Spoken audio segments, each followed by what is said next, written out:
Alright, let's dive into something that's got the baseball world buzzing right now, the trade deadline.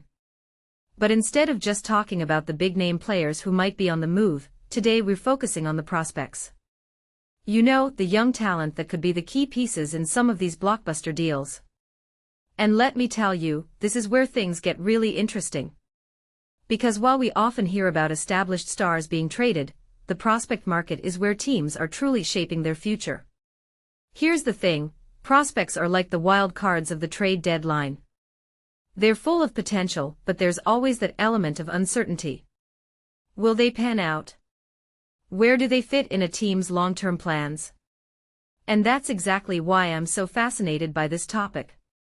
It's not just about who's being traded, it's about the strategy behind it. So let's break it down. First up, Zyhir Hope. Personally, I think this guy is a no-brainer for a trade. What makes him really interesting is his versatility. He's got the power to play a corner outfield position, but he's also got the arm strength to handle center field if needed. In my opinion, that kind of flexibility is gold in today's game.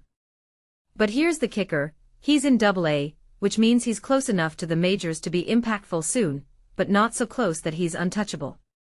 If you're a team looking to make a splash, Zyhir Hope is the kind of prospect you'd want in return. What many people don't realize is that the Dodgers, for example, have a stacked outfield system.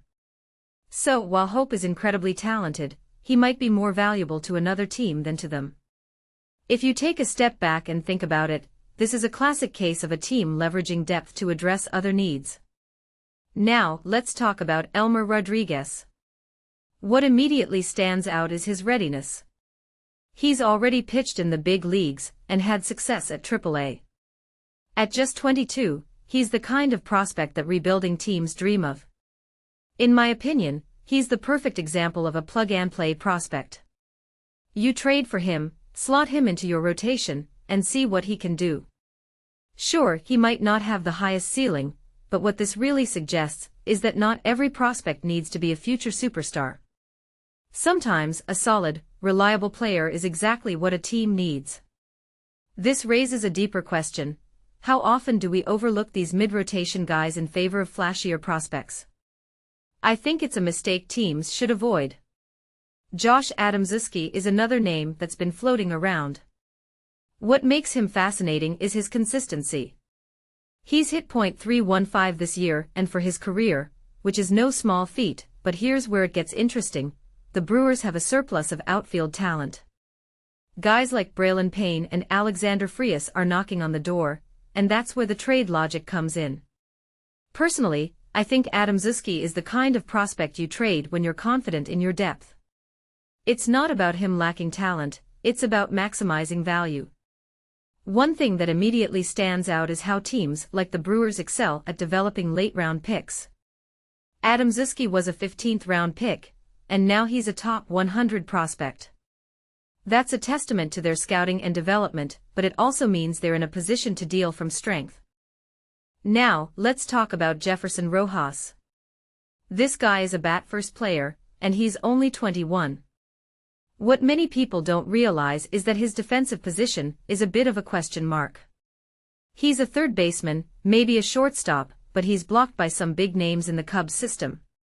In my opinion, this is where the Cubs could get creative. If they're looking to make a move for a starting pitcher, Rojas could be a key piece in that deal.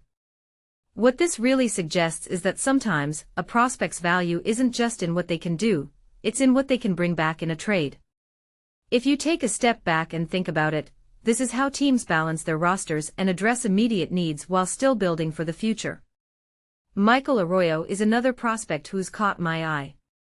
He's a right-handed bat with power and speed, but his defensive position is a bit of a mystery. He's been playing left field, but it's not clear if that's his long-term home. Personally, I think this is where the Mariners could capitalize.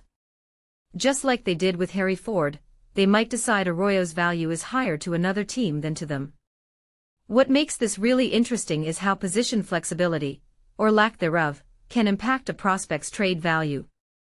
A detail I find fascinating is that Arroyo is only 21 and already in Triple-A. That kind of progression is rare, and it's something teams will notice. But without a clear defensive role, he's a prime candidate to be moved. Lastly, let's talk about Cooper Ingle. This guy is having a breakout year offensively, but there's no clear spot for him in the Guardians lineup. Personally, I think this is a classic strike while the iron is hot situation. He's 24, which means he's not a super young prospect, but his bat is legit. What many people don't realize is that sometimes, the best time to trade a prospect is when their stock is at its highest. If the Guardians wait too long, his value might drop. This raises a deeper question: how do teams balance developing prospects with maximizing their trade value? In my opinion, it's all about timing. And right now, the timing feels right for Ingle. So, there you have it. These prospects are more than just names on a list, they're pieces of a larger puzzle. What this really suggests is that the trade deadline isn't just about the players being moved, it's about the strategy, the depth, and the future. Personally, I think this is one of the most exciting times of the baseball year because it's when teams show their true colors. Are they all in for a World Series run, or are they playing the long game? That's the question every GM is asking right now. And as fans, we get to watch it all unfold. But here's my closing thought: what if the most valuable prospect isn't the one with the highest ceiling, but the one who fits perfectly into a team's needs? It's something to think about as we watch these deals go down. Let me know what you think in the comments. Which prospect do you think is most likely to be traded and why? I'm curious to hear your take. Until next time, keep it locked here for more baseball analysis and commentary. Cheers!